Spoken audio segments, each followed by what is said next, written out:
मिनश्शैतानिर्रजीम बिस्मिल्लाहिर्रहमानिर्रहीम। आज मैं आपके सामने एक बहुत ही अहम मसला रखना चाहता हूँ। हम देखते हैं कि पोलियो की टीमें जब घर घर जाकर कतरे पिलाती हैं बच्चों को, तो उन टीम्स में सबसे अहम किरदार जो है वो पुलिस का होता है, क्योंकि हमें पता है कि कई बार इन पर हमले हो चुके हैं और प्रोटेक्शन के लिए जो है वो किरदार, प्रोटेक्शन का किरदार, तहफ़्फ़ुज़ का किरदार वो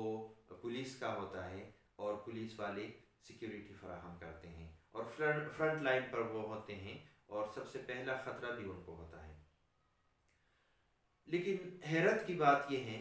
कि बाकी जो मेंबर्स होते हैं उसी टीम के, उनको महीने या 40 दिन में अपना मुआवजा मिल जाता है, लेकिन पुलिस वालों को साल साल तक वो मुआवजा नहीं मिलता। 3-4 साल के बाद अगर मिले भी तो बहुत कम मिलता है। मेरी वज़ीर आला से, वज़ीर आज़म साहब से और बाइख्तियार लोगों से ये गुजारिश है कि इस मामले की तहकीकात कराएं। अगर उनके लिए फ़ंड्स रिलीज़ होते हैं तो वो फ़ंड्स कहाँ जाते हैं और बर वक्त उनको क्यों नहीं मिलते। आप यकीन करें, पुलिस में मेरी फैमिली का कोई भी फ़र्क नहीं है, लेकिन पुलिस माशरे की सबसे अहम तरीन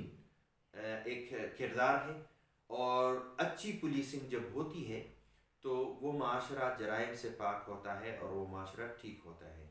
लेकिन अगर पुलिस वालों के गिले शिकवे हों, उनको हुकूक ना मिलते हों, मैंने पुलिस के ख़िलाफ़ अगर कोई पुलिस वाले गलत काम करते हैं उनके ख़िलाफ़ मेरी रिकॉर्ड पर वीडियोज़ मौजूद हैं, वो भी इस्लाह की खातिर हैं और ये बात भी जो है उनकी इस्लाह की खातिर ही मैं कर रहा हूँ कि उनके दिलों में अगर गिले शिकवे होंगे, उनको अपने हुकूक ना मिलेंगे, तो जाहिर है कि वो अनफेयर मीन्स के ज़रिए अपने ज़राए आमदन जो है वो बढ़ाने की कोशिश करेंगे। तो ये नाइंसाफ़ी उनके साथ नहीं होनी चाहिए। और ये वीडियो, जो भाई जो बहन ये वीडियो आप देख रहे हैं, आप काइंडली इसको आगे शेयर कीजिए ताकि हमारे इन